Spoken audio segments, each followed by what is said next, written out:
Waalaikumsalam. Mbak, Mbak Yuni, saya mau minta solusi, boleh nggak, Mbak? Oke, boleh silakan. Tapi ingat ya, setiap kali telepon masuk ke saya secara langsung dan tidak langsung, masuk di YouTube sama di Facebook. Jadi hati-hati, jangan pernah menyebut nama siapapun, termasuk namamu sendiri, karena secara langsung dan tidak langsung masuk di YouTube sama di Facebook. Kenapa, Mbak?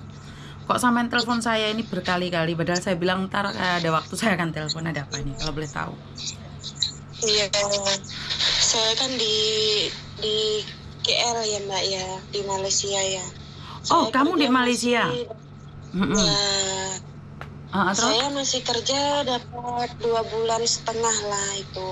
Mm-mm. Nah, awalnya dulu kerja itu kan saya tak ada tanda tangan kontrak. Saya Mm-mm. cuma ikut agen saya Pak lewat PT kan. Nah, Mm-mm. itu tak ada tanda tangan kontrak, sedang agen saya itu masih sepupu saya sendiri. Mm-mm. Terus? Nah, dulu perjanjiannya macam nih, saya kan ada baby, ada ibu saya yang sudah tua di rumah. Perjanjiannya macam nih, kalau nanti ada apa-apa sama ibu saya sewaktu-waktu pulang, boleh Kak, boleh. Dia cakap macam itu kan, Mbak. Mm-mm. Nah, habis itu setelah saya kerja di sini, majikan saya baik, laki-laki perempuan baik. Cuma yang tak saya kuatkan tuh ibu bapak dia. Mm-mm. Mereka yang tua, saya sadar mereka ada yang perempuan ada penyakit darah tinggi, yang laki-laki ada penyakit jantung. Mm-mm. Yang perempuan kalau ada masalah tak mau marah sama suami sebab dia ada jantung. Yang laki-laki sering marah ke perempuan. Akhirnya yang perempuan, yang ibu ini marahnya emosinya ke saya, Mbak. Mm-mm. Ada apa masalah kecil pun dia marah ke saya. Dia pun sudah bilang ke saya, kalau ada masalah apa saya marahnya ke kamu, luapnya ke kamu. Iya, saya cakap tentu. Mm-mm. Nah, itu masalahnya kerja di sana pun saya rehat kurang. Saya sudah minta jadwal istirahat sama bos saya, sudah dikasih pukul 3 sampai pukul 5 kamu boleh istirahat. Tapi kalau saya sudah istirahat, itu si ibu itu ada saja yang supaya saya bisa kerja. Nanti masuk bilik saya, dia buka pintu keras. Nah, saya bangun, mau apa ibu? Saya mau bikin kue, kamu mau bantu tak? Saya bantulah, jadi saya kan tak jadi istirahat lah, Mbak. Itu. Nah, selepas itu, dulu belum ada baby, sekarang sudah ada baby.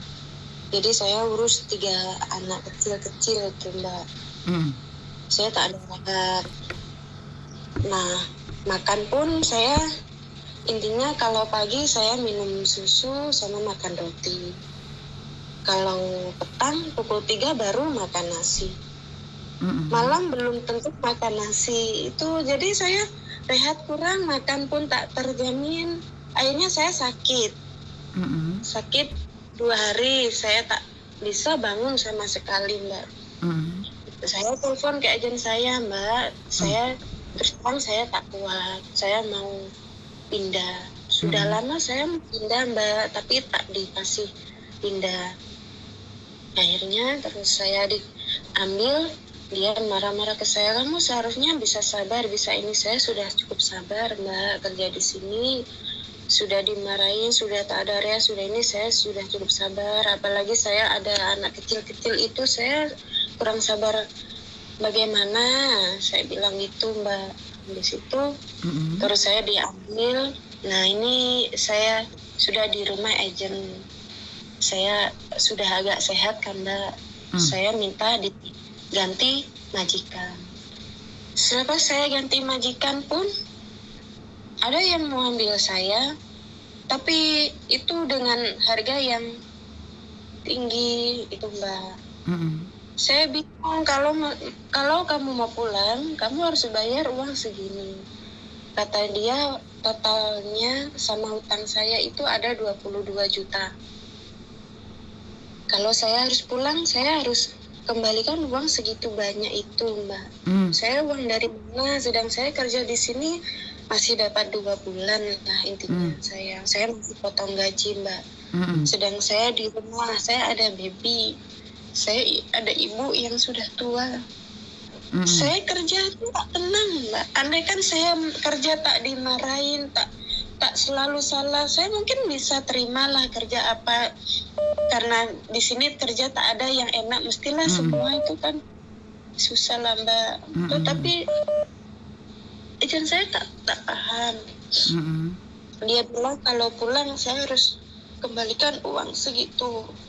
Nah, ada orang yang mau ambil saya pun itu dia dikasih harga 7.000 ringgit itu, saya nggak tahu, Mbak, itu berapa. Nah, saya kan sedih. Ini posisinya saya sekarang sudah tidak sehat seperti yang saya datang ke sini, Mbak. Terus saya mau pulang, saya tak tahu caranya, Mbak, macam mana saya harus pulang.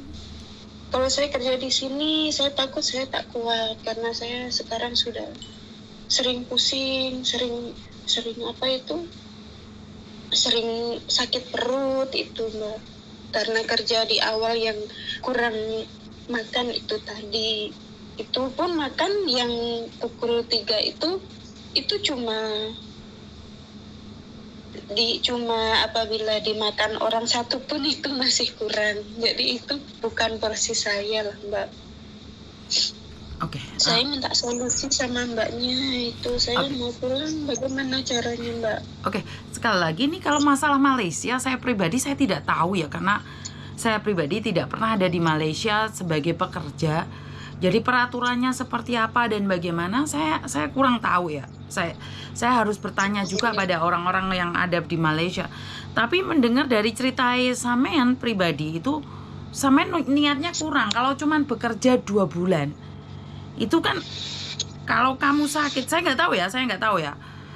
Karena menurutku adalah semangatmu yang kurang sih. Bukan karena kamu sakit. Kamu kalau masih semangat kan tetap. Saya sini pribadi sakit loh, Mbak. Saya ini posisi divonis dokter itu sakit, tapi saya tetap semangat dan nggak ada orang tahu bahwa saya itu sakit. Sakit itu kan dari pribadimu, kamu mikir bahwa kamu sakit, kamu nggak kuat.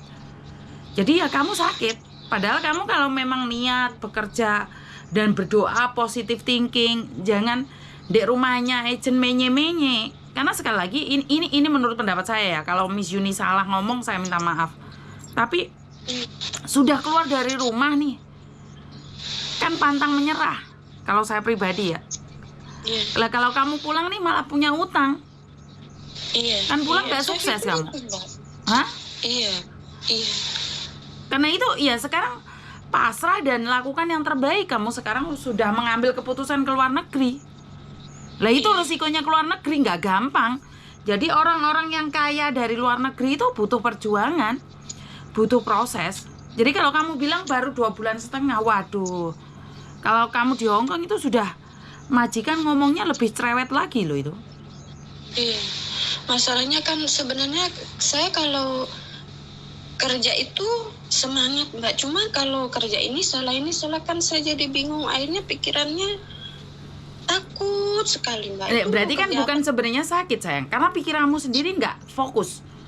Kalau orang cerewet tuh di mana-mana, sayang. Itu sebenarnya gini loh. Karena mereka kan belum kenal kamu nih. Saya aja sama pembantu saya juga cerewet kok. Boleh ditanyakan pembantu saya. Boleh ditanyakan pembantu saya itu cerewet. Karena kalian kan belum kenal. Setelah kenal, kamu bisa tanya pembantu saya. Saya tidak pernah nyuruh mereka apapun. Karena mereka sudah kenal dan sudah tahu. Kalau di awal tuh selalu bilang, Mbak ini harus gini, harus itu, harus ini. Salah ini, Mbak, jangan gini, jangan gitu. Itu wajar, Mbak, masa penyesuaian. Apalagi kita ikut orang loh. Masalahnya itu inilah, Mbak, satu rumah itu ya. Bapaknya andai kan nyuruh tuh anak suapin, nah ibunya jangan. Nah itu masalah apa saja. Sampah pun begitu, sampah jangan ditaruh situ. Nah sedang ibu naruhnya suruh di situ. Itu kan saya bingung lah, Mbak. Ngerti? Itu berarti adalah mereka satu rumah aja beda pendapat. Artinya adalah kamu harus mengambil hati salah satu. Karena itu cuma satu majikan. Kan sekarang kamu ada di agent, bener gak sih? Dan agent sedang mencarikanmu. Ya yang sabar dong, yang sabar dan berdoa agar dapat majikan yang baik. Selalu positive thinking. Iya. Bener gak sih kalau Miss Yuni ngomong kayak gini, bener gak sih? Ya benar Mbak Yuni. Saya itu yang saya pikir inilah Mbak. Saya kerja itu kena marah, selalu mikir. Nah akhirnya juga kalau makan juga saya kurang terjamin. Itu juga jadi alasan saya sakit itulah Mbak. Ngerti Mbak, orang sakit itu banyak alasan. Tapi orang pingin sehat dan sukses juga punya banyak alasan. Jadi semua pada hatinya jenengan. Apalagi sampai di Malaysia ya. Saya kurang tahu prosesnya seperti apa. Tapi kalau kamu bertanya pada saya sudah keluar dari rumah, saya akan berjuang. Saya tidak akan pernah putus asa. Itu saya. Jadi kalau masalah makan nih, jujur ya Mbak ya. Di Hong Kong sini majikan lebih pelit lagi. Tapi kenapa? Mereka tetap bertahan. Apalagi di masa-masa penyesuaian. Dan kamu sekarang kan sudah di agent. Kenapa tidak berpositif thinking aja dulu? Siapa tahu ada majikan yang lebih baik lagi. Jadi jangan muram, jangan sedih, dan jangan bilang pada diri sendiri sakit. Yang di agent sini kamu harus lebih semangat lagi. Biar orang agent itu ngelihat kamu itu punya aura bagus. Saat kamu punya aura bagus, majikan ada yang cocok, walaupun dengan harga 10.000 ya ada orang mau kamu. Ngerti nggak maksud saya? Iya, masalahnya itu kan itu Mbak. Saya kemarin kan sudah ada yang mau ambil itu, dihargai segitu. Iya, itu karena kamu selalu berbicara masalah sayang. Kan saya bilang nih, jangan berbicara masalah tapi berdoa agar auramu jadi bagus. Kamu semangat mulai hari ini, kamu berbicara pada dirimu sendiri, mengatakan pada dirimu sendiri bahwa kamu pasti punya majikan yang baik. Walaupun dengan harga 10.000, kalau orang suka kamu, dia tetap ambil kamu sayang. Ngerti nggak maksudnya Miss Yuni? Iya. Jadi kamu harus memberikan aura yang positif pada orang lain sebelum orang lain ngambil kamu.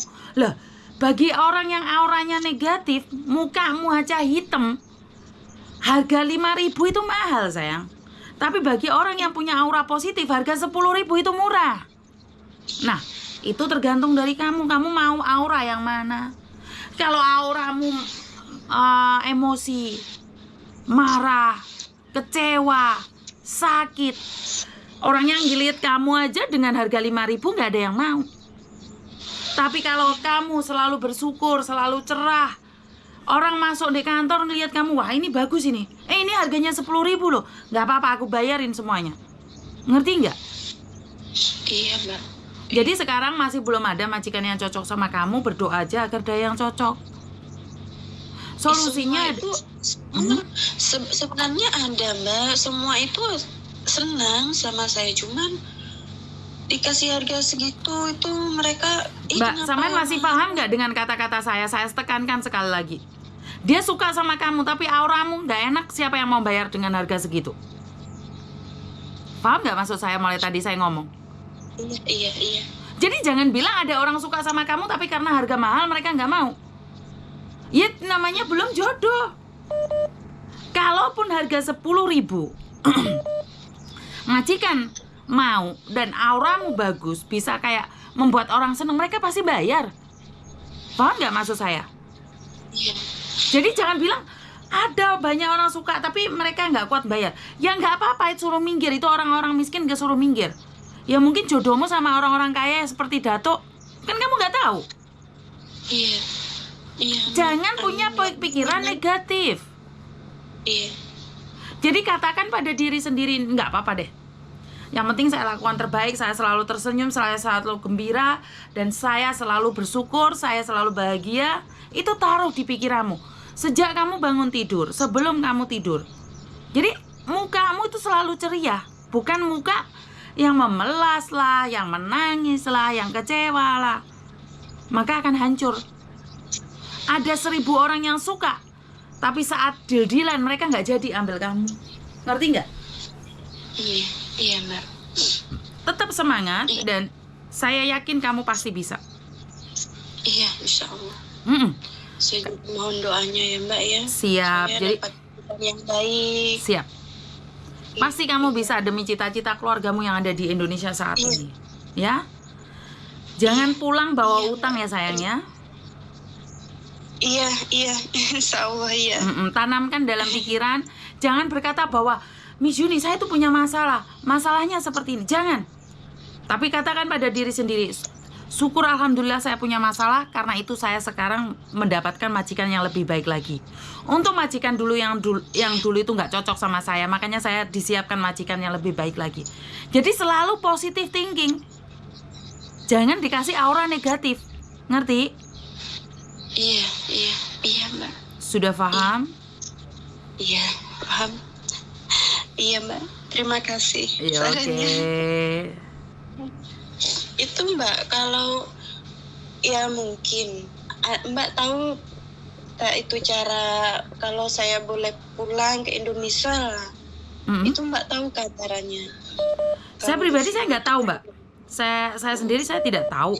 Tapi kan seperti yang kamu katakan tadi, kamu harus nebus itu kalau kamu mau pulang, bener gak? Iya. Lah ya, kan itu agentmu udah ngomong kalau mau pulang harus nebus. Iya. Berarti kan kamu mau ke luar negeri bukannya membuat kaya keluargamu, membuat miskin keluargamu dong. Iya Mbak. Iya, terima kasih sarannya Mbak ya. Nggih. Saya mau doanya juga supaya Pasti, kamu pasti bisa. Yang penting taruh di hatimu bahwa kamu bisa. Iya. Iya Mbak. Oke, sukses selalu buat kamu. Iya. Iya Mbak, terima kasih. Terima kasih. Oke, bye-bye. Oke, saya kaget sekali karena telepon ini hampir 30 telepon ya. Mulai tadi 12 telepon, 15 telepon, 30 telepon. Jadi saya sampai kaget. Saya kira ini Hong Kong, jadi makanya saya sebenarnya hari ini istirahat ya karena Bunda ada di sini, tapi karena saya lihat teleponnya berkali-kali, jadi saya merasa tidak nyaman. Saya penasaran, terus saya angkat, ternyata telepon dari Malaysia. Jadi buat teman-teman yang di luar sana, saya selalu berdoa agar kalian diberikan kesehatan dan niat dikuatkan ya Mbak ya. Saya pribadi yang divonis sakit, saya aja masih tegar sampai hari ini, apalagi kamu yang masih sehat. Jadi jangan mengatakan pada diri sendiri bahwa kamu sakit. Itu aja dari saya, kurang lebihnya saya minta maaf, dan wassalamualaikum warahmatullahi wabarakatuh. Berkat Tuhan mengalir atas hidup kita semua, semoga semua makhluk hidup bahagia, dan terima kasih atas kesetiaan kalian. Video saya ulang-ulang berkali-kali karena dengan tujuan agar kalian ingat bahwa kita semua itu punya masalah yang sama, tinggal hati kita kuat atau tidak. Dan bye-bye.